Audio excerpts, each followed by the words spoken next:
سلامونه نیکی هیله په دې هیله چې ټول روغ او جوړ اوسئ.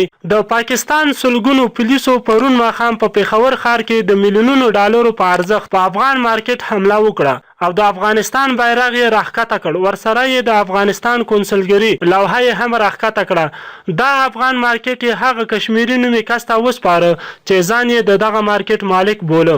ویډیو در سره حتما لایک او د ټولو پښتنو سره شیر کړئ ترڅو افغان دولت دغه لانجه حل کړي.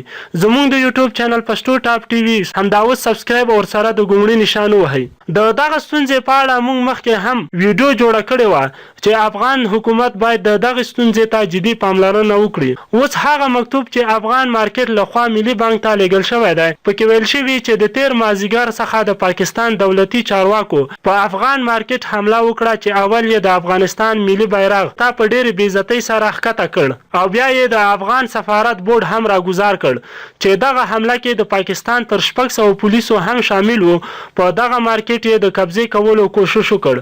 د افغان مارکیټ لخوا په وخت سره عاطف مشال چې افغان سفیر ده په پاکستان کې هم اطلاع ورکړل شوه چې په څو شیبو کې افغان سفیر د اسلام آباد څخه پېښور ته ځان ورساو او بیرته یې په افغان مارکیټ د افغانستان ملي بیرغ پورته کړ چې دغه موضوع دومره ګرمه شوه چې حتی د پاکستان د غټو تلویزیونونو خبریالان هم راغلي وو. عاطف مشال دغه خبریالانو سره په خبرو کې وویل چې افغان مارکیټ د کلونو راهیسې د افغانستان ملکیت دی او افغانستان د دغه ځمکې مالیه ورکوي.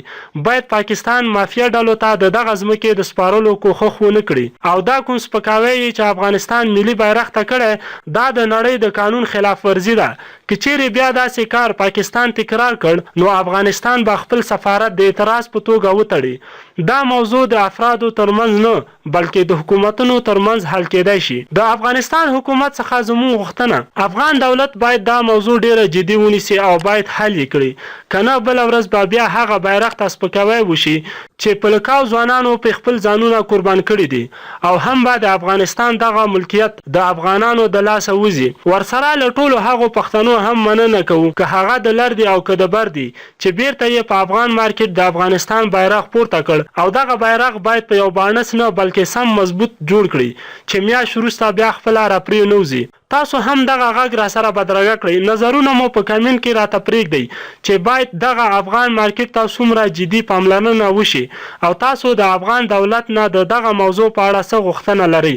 د ویډیو لاندې کمنټ کې مو نظرونه را سره حتما شریک کړئ. ویډیو در سره حتما لایک او دومره شیر کړئ چې ټول افغان ملت د دغه موضوع د حل لپاره راویښ شي او د دولت له دغه موضوع خبر کړي. اخر کې زموږ د یوټیوب چینل پښتو ټاپ ټي وي چې لاندې په سور رنګ کې سبسکرایب لیکلی سبسکرایب کړئ او ورسره په خوا کې د ګونګړي علامه ده هغه هم ووهئ.